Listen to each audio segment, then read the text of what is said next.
Buen día, hoy es 24 de junio, estamos en vísperas del juego México-Chequia y hoy vamos a dar inicio a un nuevo espacio sobre cuestiones legales.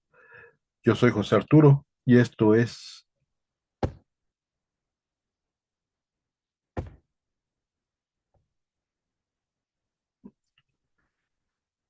Hoy vamos a abordar el primero de los temas que desarrollaremos en las próximas semanas, que son bastantes. La reducción de la jornada laboral de 48 a 40 horas, una reforma que literalmente tardó más de un siglo en llegar. Desde 1917, cuando la Constitución estableció la jornada de 8 horas diarias, México lleva trabajando 6 días a la semana, más de 100 años con el mismo esquema, y el año pasado esto empezó a cambiar. Vamos a ver que de dónde viene esta reforma, qué dice el derecho internacional al respecto. Vamos a ver qué argumentos hay en favor y en contra, y ahí qué retos vamos a enfrentar con esta práctica en la práctica. Arrancamos. Para entender por qué esta reforma importa, hay que remontarnos al origen mismo del derecho laboral. La limitación de la jornada de trabajo surgió como respuesta a las condiciones brutales de la industrialización del siglo XIX, donde no era raro que las personas trabajaran 12 o 14 horas o hasta 16 horas diarias. Al concluir la Primera Guerra Mundial, nació la OIT, que precisamente tiene a su cargo todo lo relativo a las cuestiones de trabajo. Y en el centro de la agenda internacional se vio en la necesidad de ir reduciendo precisamente la jornada, que no era una sola cuestión de horarios, sino de salud, de dignidad y de organización social. Aún antes podemos apuntar que México fue de los primeros países en responder a ese llamado. El artículo 123 de la Constitución de 1917, que antecede incluso a la fundación de la OIT, fue una conquista social avanzadísima para su época. Jornada máxima de 8 horas diarias. Pero el modelo de 6 días de trabajo por uno de descanso se consolidó de facto en una semana de 48 horas. Este esquema se mantuvo prácticamente intacto por más de 100 años. Mientras el mundo avanzaba hacia las 40 horas, México se quedó en el mismo sitio. A mediados de los años 2000, la OIT ya documentaba que aproximadamente la mitad de los países del mundo contaban con jornadas semanales de 40 horas o menos. Con esa brecha histórica en mente, la reforma de 2026 no es un capricho político, para que entendamos, no es una invención de ningún partido político, y la invención de esta, o más bien la actualización de este horario es una reforma, es una, digamos, una victoria que el país le debía a sus trabajadores desde hace décadas. Hablemos de los números concretos porque son elocuentes. México trabaja alrededor de 2.300 horas al año por persona, uno de los índices más altos dentro de la OCDE. Alemania, en comparación, trabaja cerca de 1.300 horas anuales. Sin embargo, la productividad por hora trabajada, ahí Alemania nos supera por mucho. Esto resume el problema central. Trabajar más tiempo no es lo mismo que trabajar mejor. México lleva décadas atrapado en un modelo de presencia prolongada que no se traduce en mayor bienestar ni en mejores salarios para la mayoría. El costo de esas horas, que no se mide solo en pesos, las jornadas extensas deterioran la salud mental, reducen el tiempo para el descanso, la convivencia familiar, la formación. En ciudades grandes como la Ciudad de México, si sumas el tiempo de traslado, la jornada real de muchas personas supera con creces la legal. Si vienes del Estado de México y trabajas en zonas de la Ciudad de México, principalmente en las altas, como Santa Fe o Coyoacán o Tlalpan, tu viaje puede ser de 2 horas o más. Si tenemos en cuenta esta cifra, como la regla en traslados de ida y vuelta, hay una distribución técnicamente de que solamente en puros traslados, te llevas la mitad de la jornada laboral. Hay un argumento de justicia social más amplio. Una semana laboral más corta abre posibilidades para estudiar, capacitarse, participar en la comunidad, dimensiones del desarrollo humano que con jornadas de 48 horas simplemente no caben. Vayamos al texto. El decreto de reforma al artículo 123 de la Constitución, hay que informar que antes de la Ley Federal del Trabajo se reformó la Constitución misma, fue publicada en el diario, la reforma constitucional fue publicada en el diario oficial de la Federación del 3 de marzo de 2026. Ese mismo día entró en vigor como reforma constitucional y la reforma a la Ley Federal del Trabajo se publicó el pasado 1 de mayo, anunciándolo la presidenta Claudia Sheinbaum en una de sus conferencias mañaneras. Que sea reforma constitucional y no solo legal es importante. Le da la jerarquía normativa más alta y la blinda frente a retrocesos futuros. Ninguna ley ordinaria puede ir en contra de su sentido. Ahora bien, que haya entrado en vigor no significa que ya trabajamos 40 horas. Y eso es algo de lo que me llama más la atención. El régimen transitorio establece una reducción escalonada. ¿Esto qué quiere decir? 46 horas para el 30 de abril del 2027, 44 en 2028, 42 en 2029 y 40 en 2030. O sea, son 2 horas menos por año durante 4 años. Vayamos, y esto va a ser un chiste cruel, pero bueno, vayamos a pensando en esto. Es como si en el medievo llegara el verdugo y después les dice a los prisioneros, ah, les acabo de conseguir que en lugar de 48 latigazos, les vamos a dar 40. Pero, esa es la buena, la mala es que tengo un año para bajarles dos.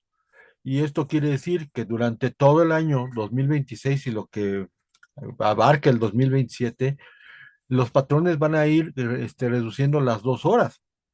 Sin embargo, eso no quiere decir que ya estén trabajando los trabajadores 46 horas en este momento.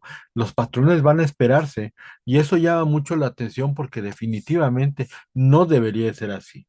Si se establecía la jornada de 46 horas, desde un punto de vista personal, creo que la autoridad debió haberlo hecho prácticamente de inmediato. Sin embargo, pues bueno, van a tener que esperarse todo un año para que ya se baje a 46, otro año para que ya se baje a 44 y así sucesivamente.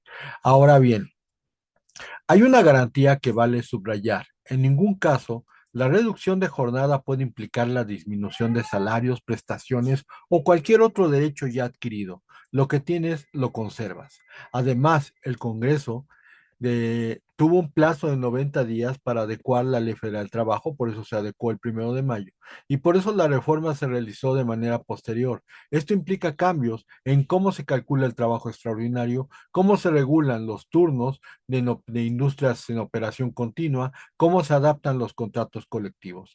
No es un simple cambio de horario, es una reestructura de la organización del trabajo. También se reforzaron los mecanismos de control de asistencia y registro de tiempo, porque de nada sirve una jornada máxima si no existe una forma de verificar que se cumple. Ahora bien, aquí viene un ángulo que creo que vale mucho la pena explorar. Hay voces que critican la gradualidad, yo lo estoy criticando abiertamente. Y dicen, si esto es un derecho nuevo para los trabajadores, ¿por qué esperar hasta 2030? ¿No debería aplicarse ya? Es una pregunta legítima y tiene una respuesta técnica. El derecho internacional no exige aplicación inmediata de las reformas que amplían derechos laborales. Lo que sí exige es que los estados avancen de manera progresiva, lo más expedita posible, hacia la plena efectividad de esos derechos. Ese es un principio de progresividad. ¿Qué es ese principio de progresividad? Pues simplemente, de acuerdo con las fuentes principales, el Pacto Internacional de Derechos Económicos, Sociales y Culturales, que México ratificó, en su artículo 2 establece que los estados deben tomar medidas hasta el máximo de sus recursos para lograr progresivamente la plena efectividad de los derechos reconocidos, incluyendo el derecho a las condiciones de trabajo equitativas y satisfactorias. Segundo, en el propio artículo primero de la Constitución, desde la reforma de 2011, se establece como un principio de derechos humanos la progresividad. Esto Ese principio tiene dos caras. No solamente obliga a avanzar, esa es una cara. La otra cara es la prohibición de la regresividad. Lo que el Estado ya reconoció como derecho no puede retirarse. La Suprema Corte ha sido muy clara en jurisprudencia. El nivel de protección alcanzado es un mínimo de obligación inmediata. El Estado puede avanzar gradualmente hacia más, pero nunca puede retroceder. Y eso tiene implicaciones prácticas muy concretas para esta reforma. La garantía de que los salarios no pueden reducirse no es solo un compromiso político, es una obligación constitucional e internacional de no regresividad. Así es. Ahora bien, la OIT aporta algo más, no solamente el marco de derechos, sino la evidencia acumulada de sobre cómo implementar estas reformas. La organización ha documentado que los beneficios de reducir la jornada en salud, bienestar y conciliación familiar son de los efectos más consistentes y mejor respaldados por estudios internacionales. En productividad, la relación no es tan intuitiva como parece. Hay una idea muy extendida de que menos horas equivalen a menos producción, pero la evidencia que recoge la OIT muestra que no es lineal. Jornadas más cortas suelen generar mejor organización del trabajo, menos tiempos muertos, mayor concentración y uso más eficiente de la tecnología. El problema de México no es que sus trabajadores no dediquen suficiente tiempo, es la baja productividad estructural que tiene que ver con la escasa innovación, la débil capacitación, la informalidad y las deficiencias de gestión. Esto no se resuelve trabajando más horas. ¿Qué podemos aprender de otros países? Bueno, tenemos los casos de Chile y Colombia en América Latina, que son muy ilustrativos porque ambos optaron por modelos graduales, similares al mexicano que se está imponiendo en este momento. La evidencia revisada por la OIT sugiere que cuando la reducción se hace con gradualidad y diálogo social, los efectos negativos sobre el empleo son menores y los beneficios en calidad de vida son más sostenibles. La gradualidad no es una debilidad de la reforma, es la estrategia que ha funcionado mejor en contextos comparados. Y eso responde a la crítica de la inmediatez. La gradualidad con calendario cierto y con garantías de no regresividad es precisamente el modelo que recomienda la evidencia internacional. Seríamos parciales si no mencionáramos las objeciones que han levantado los sectores empresariales porque algunas tienen sustancia real.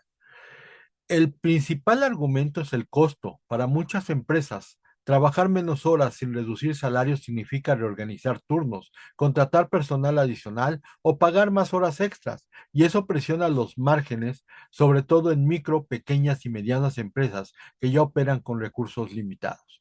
Y no podemos desestimar si ese argumento, sin más, las pequeñas, micros y medianas empresas representan alrededor del 96% del empleo formal en México.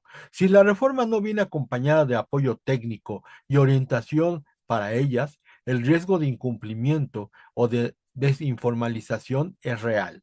Otro riesgo es la heterogeneidad sectorial. No es lo mismo reducir jornada en una oficina con flexibilidad tecnológica que en una planta manufacturera o un hospital o un servicio de transporte o la propia agricultura. Cada sector tiene sus propias temporadas, sus propios turnos y sus propias necesidades. Y hay un riesgo que me parece particularmente importante, la intensificación del trabajo. Si las empresas exigen la misma producción en menos horas sin rediseñar procesos, el resultado no es una jornada más humana, es simplemente más presión sobre el trabajador. La reforma necesita ir acompañada de una cultura de resultados, no solo de recorte de horas en el papel. En síntesis, las objeciones empresariales no invalidan la reforma, pero señalan condiciones necesarias para que funcione. El gobierno no puede simplemente publicar el decreto y dar por cumplida su tarea. El mayor obstáculo estructural es la informalidad. Cerca de la mitad de los trabajadores en México están fuera del sistema formal. Para ellos, esta reforma es de momento letra muerta. Cualquier avance en derechos laborales tiene un alcance parcial mientras no hay una estrategia seria de formalización. Y el segundo obstáculo es la fiscalización.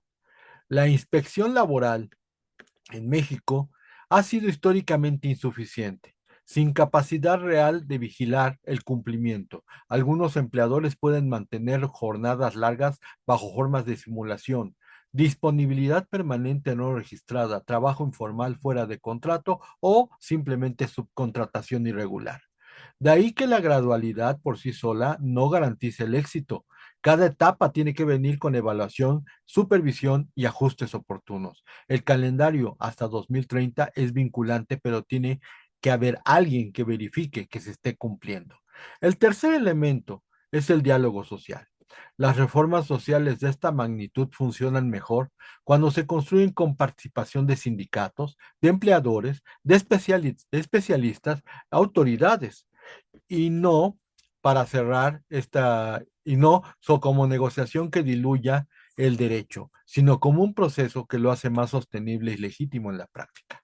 Por último, para cerrar, esta reforma es histórica porque actualiza un diseño normativo que llevaba más de 100 años prácticamente intacto. Su importancia va mucho más allá del ámbito laboral. Toca la salud pública, la igualdad de género, la productividad, el tipo de sociedad que queremos construir. El debate no debe plantearse como una disyuntiva entre derechos y o competitividad. La evidencia internacional sistematizada en buena medida por la OIT muestra que la economía más eficiente puede y debe ser también una economía más humana.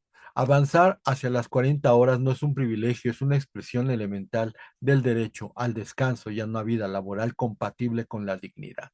El reto ahora es la implementación, que la norma se cumpla, que llegue a quienes trabajan en la informalidad y que no se convierta en más presión disfrazada de beneficios. Por este momento, esto es todo por el tema que nos tocaba ver hoy. En este espacio, la idea es que somos consultoría jurídica, pero si ustedes tienen dudas o podemos ayudarles en la aclaración de algún tema legal, los recibimos, escuchamos sus comentarios, con la única observación. No podemos dar asesoría a nivel remoto. Podemos dar una opinión. Yo siempre recomendaría que en caso de que nos presenten algún tema o algún problema legal que tuviera necesidad de que ustedes consulten a un abogado, lo hagan, porque sería tan irresponsable como un médico que diagnostica por teléfono sin ver resultados o síntomas del paciente, sin revisarlo, o simplemente que solamente le estén dando una medicina